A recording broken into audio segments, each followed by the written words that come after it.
Hello students, स्वागत है राघव पाठशाला में। हमारा टॉपिक चल रहा था क्लास 10th का मैथमेटिक्स में चैप्टर नंबर फर्स्ट, जिसका नाम है रियल नंबर्स। और रियल नंबर्स में हमने बेसिक मैथमेटिक्स में इंट्रोडक्शन पार्ट फर्स्ट पढ़ा था और आज पार्ट चल रहा है 2। और हमने कल लास्ट टॉपिक में ये छोड़ा था कि जो नेचुरल नंबर्स होते हैं will be 4 parts: even numbers, odd numbers, prime numbers and composite numbers. तो मैंने कहा था इसके 2 पार्ट आपको करने। Natural numbers will be 1, 2, 3, 4, 5 dot dot infinity तक इनका सेट हमने कर लिया था। और अब इनमें से हाफ नंबर जाएंगे आपके इवन में और हाफ जाएंगे ओड नंबर्स में। फिर हम इसी का क्लासिफिकेशन करेंगे। हाफ नंबर होंगे आपके प्राइम और हाफ होंगे आपके कंपोजिट। तो पहले हम पढ़ लेते हैं इवन और ओड के फंडामेंटल्स। तो मैंने इवन नंबर्स का क्या लिखा? इवन नंबर्स आपने अक्सर देखा होगा कि 20 लिख रखा है। जो नंबर 2 से कंप्लीट डिविजिबल होते हैं, इसका मतलब 10 आ गया। और रिमाइंडर कितना आया आपके पास? रिमाइंडर आपके पास आ गया 0। और जिसमें रिमाइंडर 0 आता है, कंप्लीट डिविजिबल 2 से होता है, वो होता है आपका इवन नंबर्स। और ओड नंबर्स होता है जिसमें 2 का कंप्लीट डिविजिबल नहीं होता है। यानी यहां पर अगर रिमाइंडर की बात करें तो यहां रिमाइंडर कितना बच रहा है? 1 बच रहा है। ठीक है, तो ये हो गए। लेकिन यहां छोटे छोटे नंबरों में तो आप क्या कर सकते हो? डिवाइड कर सकते हो। मैं एक लार्जेस्ट नंबर बहुत बड़ा लिखता हूं, ये मैंने नंबर लिख दिया। अब ये तो है नहीं कि आप हर बार इसमें 2 का डिविजिबल करोगे, तो आप 2 का डिविजिबल नहीं करोगे तो फिर पता कैसे चलेगा? आप इस यूनिट डिजिट के बारे में सोचें थोड़ा सा। किसके बारे में? Unit digits. अगर किसी नंबर का यूनिट डिजिट 0, 2, 4, 6 और 8 है, यूनिट डिजिट कितना? 0, 2, 4, 6, 8, तो नंबर्स विल बी इवन। वो नंबर कौन सा हो जाएगा? इवन नंबर हो जाएगा। और अगर किसी का यूनिट डिजिट 1, 3, 5, 7 और 9 है, तो फिर वो नंबर कौन सा हो जाएगा? ओड। ओड के लिए यूनिट डिजिट 1, 3, 5, 7 और 9। इवन के लिए यूनिट डिजिट 0, 2, 4, 6 और 8। तो फिर वो आपके हो जाएंगे इवन और ओड। फिर चाहे आपके पास कितना ही लार्जेस्ट नंबर आ जाए, आप इवन और ओड को आराम से क्लासिफिकेशन कर सकते हो। इसका यूनिट डिजिट कितना? 7। और जिसका यूनिट डिजिट 7 होता है वो नंबर कौन सा होता है? ओड। इसका मतलब इसमें 2 का कंप्लीट डिविजिबल नहीं हो रहा है। फिर मैं एक नंबर लिखता हूं 46, 38, 46, 38। क्या नजर आ रहा है आपको? 8। 8 का मीनिंग हो गया जिसका यूनिट डिजिट 8, तो नंबर्स विल बी इवन। बात समझ में आई या नहीं आई? तो हम थोड़ा डेफिनेशन के ऊपर चलते हैं। Even numbers, all natural numbers those are completely divisible by 2। ये तो साइंटिफिक डेफिनेशन है। जिसमें 2 का कंप्लीट डिविजिबल होता है वो आपका नंबर होता है इवन।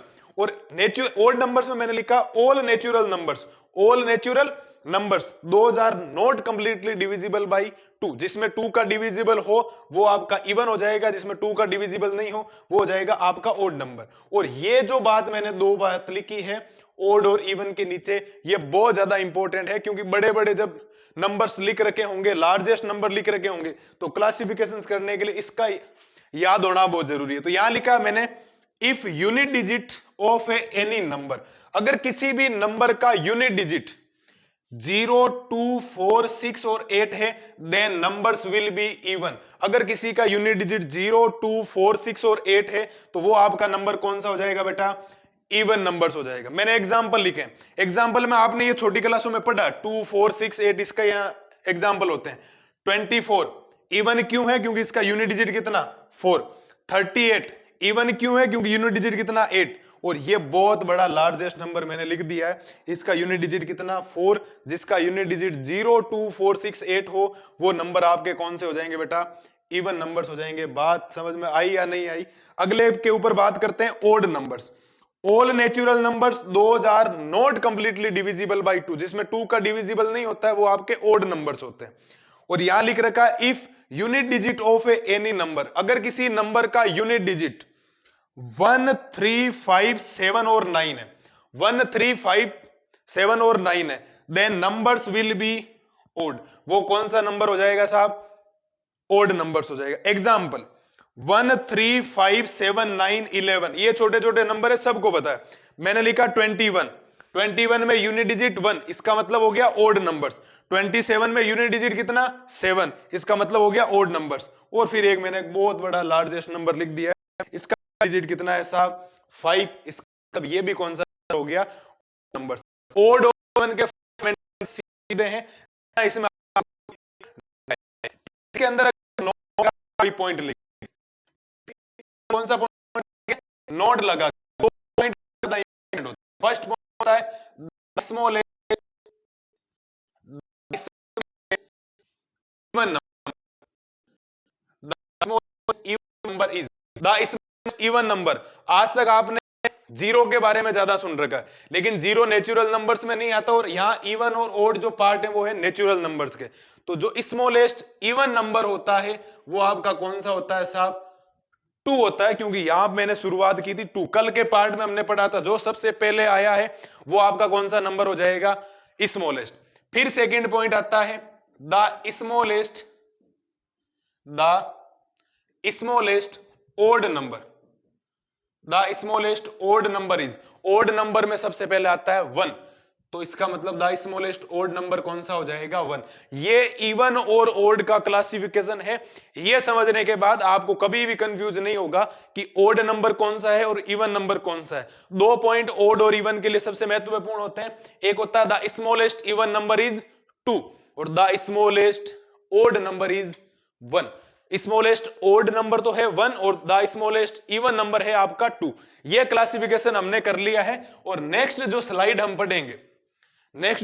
पढ़ेंगे उसके अंदर हम प्राइम नंबर और कंपोजिट नंबर के बारे में पूरा डिटेल से पढ़ लेंगे। फिर इसके बाद आपको कभी भी प्राइम और कंपोजिट में कोई दिक्कत नहीं आएगी, तो हम नेक्स्ट स्लाइड में इसको पढ़ेंगे।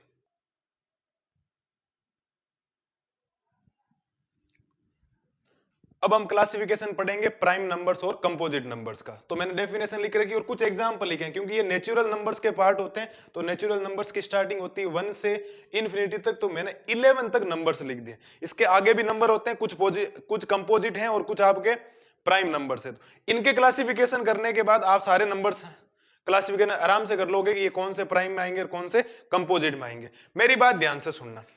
एक वर्ड होता है फैक्टर, एक वर्ड होता है आपके फैक्टर।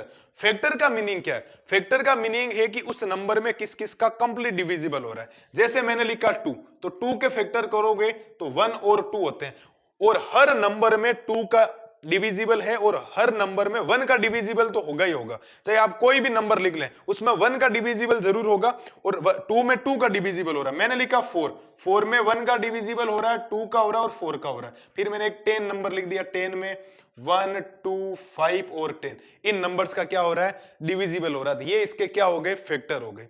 तो पहले मैं नंबर्स में आपको ये बोल देता हूं फैक्टर। एक बार 1 के लिए आप हाइड कर देंगे ये क्या है। 1 के बारे में बाद में डिस्कशन करेंगे लास्ट के अंदर पूरा समझाने के बाद, क्योंकि 1 के अंदर थोड़ा सा रूल अलग लगेगा। तो अगर मैं 1 2 के फैक्टर करूं, तो अभी मैंने बताया था 2 में 1 और 2 का फैक्टर होता है। 3 के फैक्टर हो गए 1 और 3, 4 के फैक्टर 1 हो गया, 2 हो गया, आपका क्या हो गया 4 हो गया। 5 में 1 और 5 का डिविजिबल ही होता है। 6 में 1 का होता है, 2 का डिविजिबल होता है, 3 का होता है और किसका होता है 6 का डिविजिबल होता है। 1 और 7 हो गए 7 के फैक्टर। 8 के फैक्टर 1, 2, 4 और 8 हो गए। 9 के फैक्टर हो गए 1, 3 और 9। 10 के फैक्टर हो गए 1, 2, 5 और 10। 11 के फैक्टर हो गए 1 और 11। ये इसके फैक्टर मैंने लिख दिए। अब फैक्टर होने के बाद इनमें से कुछ नंबर्स जाएंगे प्राइम में और कुछ नंबर्स जाएंगे आपके कंपोजिट में। तो हम थोड़ा समझते हैं, बातों को समझना, आप डेफिनेशन को पढ़े। मैंने लिखा प्राइम नंबर्स, ए नंबर ओनली 2 फैक्टर्स। जिस नंबर के कितने फैक्टर्स हो, 2 फैक्टर्स। अब 2 फैक्टर्स में कौन कौन से, 1 एंड इटसेल्फ। इटसेल्फ का मतलब है खुद, उसी नंबर का उसी नंबर में डिविजिबल होना चाहिए। अगर किसी नंबर के ओनली 4 कितने फैक्टर हैं, 2 फैक्टर हैं, इसका मतलब वो कौन सा नंबर हो जाएगा, प्राइम नंबर। और 2 फैक्टर में भी कौन से, 1 और इटसेल्फ, 1 और इटसेल्फ, तो वो नंबर हो जाएगा आपका प्राइम। कंपोजिट नंबर, ए नंबर्स मोर देन 2 फैक्टर्स। जिस नंबर के 2 से ज्यादा फैक्टर हो जाएं, 2 से ज्यादा factor, more than 2 factors, that number will be composite numbers. अब मैंने जो एग्जांपल लिखे हैं वो आपको इजी वे में समझ में आ जाएगा। जो नंबर प्राइम होंगे उसमें मैं शॉर्टकट में P डिनोट कर रहा हूं, जो कंपोजिट होंगे उसमें मैं शॉर्टकट में C डिनोट कर रहा हूं। आप ध्यान से देखें, 2 के कितने फैक्टर नजर आ रहे हैं, 2 इटसेल्फ एंड 1। इसका मतलब ये कौन सा नंबर है आपका प्राइम, कौन सा नंबर, प्राइम। 3 के भी कितने फैक्टर, 2 फैक्टर, इसका मतलब ये कौन सा नंबर हो गया, प्राइम। कंपोजिट, सॉरी 4 लिखा, 4 के कितने फैक्टर, मोर देन 2 फैक्टर्स, इसका मतलब ये कौन सा नंबर हो गया आपका, कंपोजिट। 5 में only 2 factors, prime. More than 2 factors, इसका मतलब composite. Only 2 factors, prime. More than 2 factors, composite. More than 2 factors, composite. More than 2 factors, composite. Only 2 factors, prime. जिसके 2 फैक्टर्स प्राइम, जिसके मोर देन 2 फैक्टर्स कंपोजिट। बात समझ में आई या नहीं आई? ये बात क्लियर हो जानी चाहिए कि ये नंबर आपके प्राइम और कंपोजिट में कौन से जाएंगे। अभी 1 का अलग से लिखवाना है, तो अगर आपको कोई ये पूछ ले कि अगर नोट में कोई आपसे ये पॉइंट पूछ ले कि point first, the smallest prime number is, और सेकंड पॉइंट आपसे कोई पूछ ले कि the smallest composite number is, तो आपका आंसर क्या होना चाहिए, स्मॉलेस्ट का मतलब जो सबसे पहले आया, और सबसे पहले यहां पर कितना लिख रखा है मैंने, 2 लिख रखा है, तो the smallest prime number is 2। सबसे छोटा प्राइम नंबर कौन सा होता है, 2। और द स्मॉलेस्ट कंपोजिट नंबर, ये भी प्राइम, और सबसे पहला कंपोजिट नंबर आया था 4, इसका मतलब the smallest composite number is 4। 2 के बारे में एक आपको खास बात आज पता चल गई। 2 एक ऐसा नंबर है जो स्मॉलेस्ट इवन नंबर भी होता है और स्मॉलेस्ट प्राइम नंबर भी होता है। 2 एक ऐसा नंबर है जिसके बारे में 2 बातें आपको याद रखनी। कितनी बातें, 2 बातें। 2 ऐसा नंबर है, वो स्मॉलेस्ट इवन नंबर भी है, और 2 आपका स्मॉलेस्ट प्राइम नंबर भी है, और स्मॉलेस्ट कंपोजिट नंबर कौन सा, 4। कौन सा नंबर, 4। ये बातें थी प्राइम और कंपोजिट नंबर्स की। और 1 के बारे में अगर कोई आपसे पूछ ले, 1 इज नॉट ए प्राइम और composite number. 1 is not a prime और कंपोजिट नंबर। 1 ना तो आपका प्राइम है, ना क्या है, कंपोजिट है। रीजन बताता हूं मैं इसके पीछे का। आपने लिख रखा है यहां पर 1, क्या लिख रखा है, 1 लिख रखा है। तो 1 अगर लिख रखा है, तो मैं अगर 1 को 2 टाइम्स मल्टीप्लाई करूं, 1 मल्टीप्लाई 1, रिजल्ट कितना आएगा, 1। अब इसके कितने फैक्टर नजर आ रहे हैं आपको, 2 फैक्टर नजर आ रहे हैं, और जब तक इसके 2 फैक्टर हैं, नंबर्स विल बी प्राइम। लेकिन किसी ने बोल दिया कि अगर 1 को हम 3 टाइम्स मल्टीप्लाई कर दें, कितने टाइम्स मल्टीप्लाई करें, 3 टाइम्स, तो भी रिजल्ट कितना आएगा, 1। और अगर मैं 1 का 4 टाइम्स मल्टीप्लिकेशन कर दूं, तो भी रिजल्ट कितना आएगा, 1। इसका मतलब 1 का अगर मैं इनफाइनाइट टाइम मल्टीप्लाई करूं, तो भी रिजल्ट कितना आएगा। मैं 2 टाइम्स मल्टीप्लाई करूं तो भी 1, इनफाइनाइट टाइम मल्टीप्लाई करूं तो भी 1। तो मोर देन 2 फैक्टर्स भी हो रहे हैं, ओनली 2 फैक्टर्स भी हो रहे हैं। इसीलिए लड़ाई ये हो रही है कि इसको प्राइम कहें या इसको कंपोजिट कहें। तो सॉल्यूशन ये निकला कि जिसके 2 फैक्टर हो रहे हैं वो तो प्राइम हो गए, जिसके मोर देन 2 फैक्टर्स हो रहे हैं वो कंपोजिट हो गए। तो इसमें दोनों ही हो रहे हैं, 2 फैक्टर्स भी हो रहे हैं और मोर देन 2 फैक्टर्स भी हो रहे हैं। इसका मीनिंग हो गया 1 is not a prime and composite. ना 1 को ना तो आप प्राइम बोलोगे और ना क्या बोलोगे, कंपोजिट बोलोगे।